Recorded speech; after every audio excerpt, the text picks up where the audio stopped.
Қайырлы күн оқырман, сіздермен бірге сіз білесіз бе Айдары. Бүгін сіздермен қазақ тіліндегі кейбір сөздердің мағынасын ашатын боламыз. Ал ендеше кеттік. Алғашқы сөз хақтан. Бұл Құдайдың негізгі мәні хақ деп біледі. Және көркем есімдерінің бірі хақиқат деп таниды. Шақалақ, жаңадан туылған нәресте, сәби. Қуақы, әжуа мысқыл, шым-шым әңгімелерді жанынан шығарып айтатын адамды айтамыз.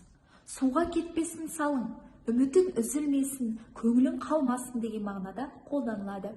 Шіліңгір. Шіліңгір деген ми қайнататындай ыстық кезде айтамыз.